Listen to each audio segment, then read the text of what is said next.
দৰ্শকসকলৰ বাবে এই মুহূৰ্তত লৈ আহিছে এটা অত্যন্ত শোকাবহ খবৰ। সমগ্ৰ ৰাজ্যৰ শ্ৰোতা দৰ্শকক মোহাচন্ন কৰি ৰখা এটা কণ্ঠ আজি স্তব্ধ হ'ল।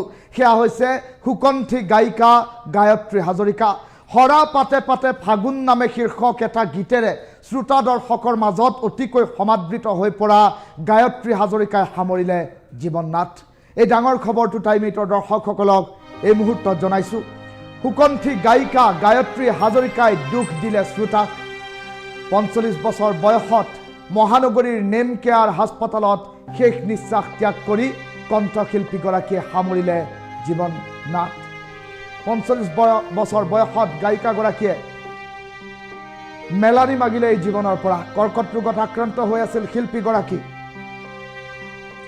আৰু এটা অত্যন্ত শোকাবহ খবৰ টাইম-8ৰ দৰ্শকসকলৰ বাবে লৈ আহিছোঁ।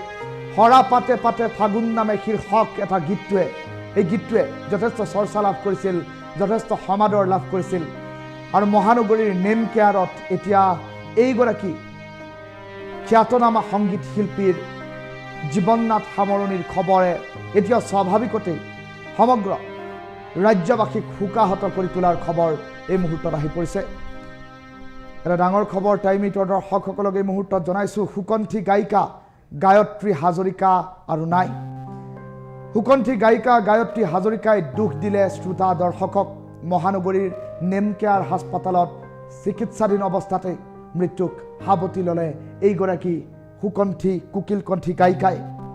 কৰ্কট ৰোগত দীৰ্ঘদিনৰ পৰা আক্ৰান্ত হৈ থকা এইগৰাকী গায়িকাই জীৱননাথ সামৰাৰ বাতৰি এতিয়া সহজভাৱে শ্ৰোতা দৰ্শকে মানি ল'ব পৰা নাই।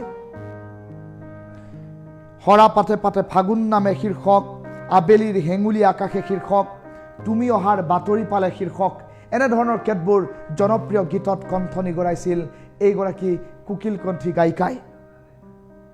জনপ্ৰিয় গীতেৰে অসমীয়া সংগীতৰ ভঁৰাল চহকী কৰি থৈ যোৱা এইগৰাকী গায়ত্ৰী হাজৰিকাৰ আছিল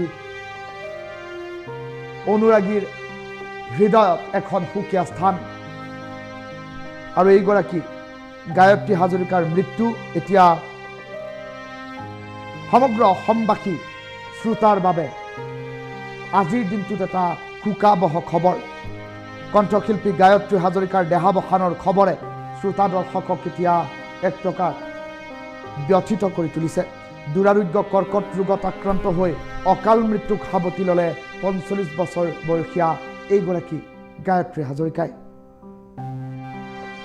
গুৱাহাটীৰ এখন ব্যক্তিগত খণ্ডৰ হাস্পতালত চিকিৎসাধীন হৈ আছিল গায়ত্ৰী হাজৰিকা।